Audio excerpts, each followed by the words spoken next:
ఏవండోయ్ శ్రీవారు ఎపిసోడ్ 1. శ్రీవారు శ్రీవారు ఇంకా ఎంతసేపు నిద్రపోతారు? లేవండి, మీ ఆఫీస్కి టైం అవుతోంది అని బెడ్పై పిల్లోని గట్టిగా హక్ చేసుకొని ముద్దుగా ముడుచుకొని పడుకున్న తన పతిదేవుణ్ణి ప్రేమగా పిలుస్తుంది పల్లవి. అబ్బా, కాసేపు పడుకోనివ్వవే, నాకు నిద్ర వస్తుంది అని మళ్ళీ ముడుచుకొని పడుకున్నాడు. మిమ్మల్ని అలా కాదు అని మెల్లగా అతని పక్కన బెడ్పై కూర్చొని అతని చెవికి పెదాలు ఆనించి చెవిని చిన్నగా కొరుకుతుంది. ఆమె ఇంకా ఏం చేస్తుందా అని అలాగే కదలకుండా నిద్రపోయినట్టు యాక్ట్ చేస్తుంటాడు అతను. ఆమె ఊపిరి అతని చెవికి తాకుతూ ఉంటే అతనిలో ఫీలింగ్స్ స్టార్ట్ అవుతూ ఉంటాయి. కానీ కష్టంగా కంట్రోల్ చేసుకుంటాడు తన శ్రీమతి ఇంకా ఏం చేస్తుందా అని. ఇంతలో తానా ఫీలింగ్స్ చెదరగొడుతూ శ్రీవారు అని గట్టిగా అతని చెవిలో అరుస్తుంది పల్లవి. అంతే, ఆమె అరుపుకి అతను వెంటనే లేచి, అబ్బా రాక్షసి, ఎందుకే అలా అరుస్తున్నావు? చెవిలో నుంచి రక్తం వస్తుంది చూడు అంటూ ఆమెని ఆమాంతం తాన కౌగిలిలో లాక్కుంటాడు. మరి లేకపోతే ఏంటి? రాత్రేమో జాగారం చేస్తారు, నన్ను పడుకోనివ్వరు, మీరు పడుకోరు, ఇంకోసారి అంటూ నా కొంప కూలుస్తారు. మళ్ళీ మీటింగ్ ఉంది, తెల్లవారి తొందరగా లేపు అంటూ సీరియస్గా చెప్పి పడుకుంటారు. మళ్ళీ పొద్దున్నే లేవమంటే నాకు నిద్ర వస్తుందే అని ఇన్నోసెంట్గా ఫేస్ పెట్టి ఆ పిల్లోని గట్టిగా హక్ చేసుకొని పడుకుంటారు అని మూతి తిప్పే వంకర్లు తిప్పుతూ అంది పల్లవి. ఆమెని అలా చూడగానే అర్జున్కి చాలా ముద్దుగా అనిపించి తనని బ్యాగ్ హక్ చేసుకున్నవాడిలా పల్లవిని ముందుకు తిప్పి తన పెదాలు అందుకున్నాడు. 2 నిమిషాల గాఢమైన ముద్దు తర్వాత అతన్ని దూరం నెట్టి, చీ, మీరు ఇంకా ముఖం కడుక్కోనే లేదు అంటుంది ఫన్నీగా.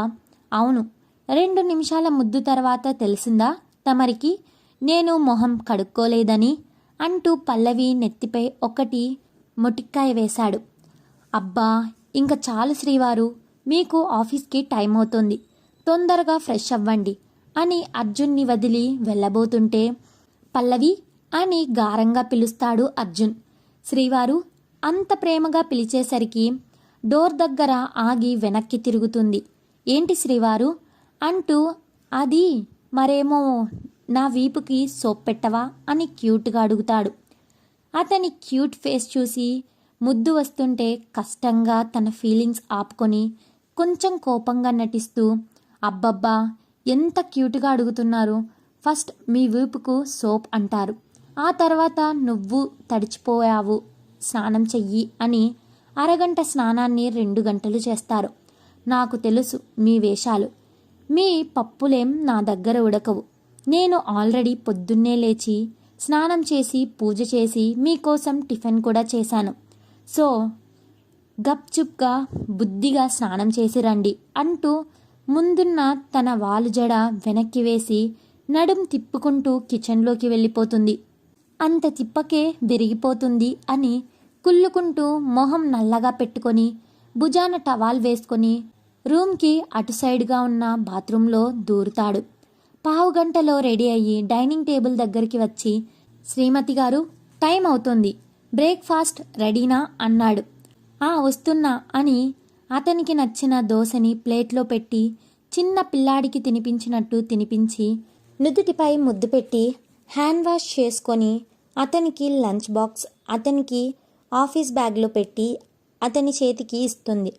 ఆమె చేస్తున్న ప్రతి పనిని ప్రేమగా చూస్తూ ఆమె నుదుటిపై ముద్దు పెట్టి, ఎందుకురా లంచ్ బాక్స్, నేను ఆఫీస్ క్యాంటీన్లో తింటాను కదా, పొద్దున్నే లేచి ఇవన్నీ చేస్తావు, కష్టంగా లేదా అని అన్నాడు అర్జున్.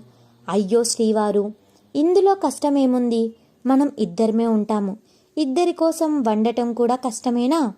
అయినా భార్య ఇష్టంగా తన చేతులతో 3 పూటల భర్తకి వండి పెట్టడం మా ఆడవారికి ఎంత ఇష్టమో తెలుసా?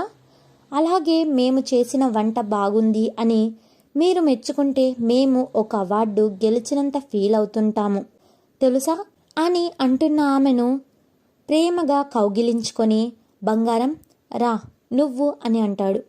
ఆమె చిన్నగా నవ్వి, చాలు చాలు శ్రీవారు, మీ పొగడ్తలు, వెళ్ళండి, ఆఫీస్కి టైం అవుతుంది అని అంటుంది. చి, ఒక్క కిస్ కూడా ఇవ్వవే దుర్మార్గురాల, ఎప్పుడు పో అని అంటావు అని బ్యాగ్ తీసుకొని వెళ్తుంటే శ్రీవారు ఆగండి అని అతని ముందుకు వెళ్ళి అతని పెదాలపై చిన్న ఫేక్ ఇచ్చి, ఈవినింగ్ త్వరగా రండి, మీకోసం వెయిట్ చేస్తాను అని ప్రేమగా అంది పల్లవి. సరేరా, నువ్వు కూడా టైంకి తిను, ఇప్పుడు తిను అంటే ఈరోజు శుక్రవారం ఫాస్టింగ్ అన్నావు. సరే, ఈవినింగ్ తొందరగా వస్తాను, నువ్వు ఫ్రూట్స్ అయినా తినురా, ఓకేనా, బాయ్ అని చెప్పి లిఫ్ట్ ఎక్కి వెళ్ళిపోయాడు అతను. అతను వెళ్ళాక డోర్ క్లోజ్ చేసి బాల్కనీలోకి వెళ్తుంది. అక్కడ అతను బైక్ తీసి రోడ్డుపై వెళ్తున్న సేపు చూస్తుంది. అర్జున్ ఒక సాఫ్ట్వేర్ ఎంప్లాయీగా వర్క్ చేస్తుంటాడు. అతని అమ్మ పేరు సుధా గారు, తండ్రి సుధాకర్ గారు. విలేజ్లో ఉంటారు. వాళ్ళకి సిటీలో ఉండటం ఇష్టం లేదు. నిజానికి సిటీ వాతావరణం కన్నా వాళ్ళకి విలేజ్లో ఉండటం చాలా ఇష్టం. వాళ్ళు అక్కడ ప్రశాంతంగా వాళ్ళకి ఉన్న 3 ఎకరాల పొలాన్ని సాగు చేసుకుంటూ ఉంటారు. అలాగే పల్లవి వాళ్ళ అమ్మా నాన్నది కూడా అదే ఊరు. వాళ్ళు కూడా వ్యవసాయం చేస్తారు. పల్లవి తల్లి పేరు కవిత గారు, తండ్రి ప్రభాకర్ గారు. అర్జున్, పల్లవి వాళ్ళు ఒక అపార్ట్మెంట్లోని 4వ ఫ్లోర్లో వీళ్ళు ఉంటారు. అర్జున్, పల్లవి పెళ్ళి ఎలా జరిగిందో wait for the next episode.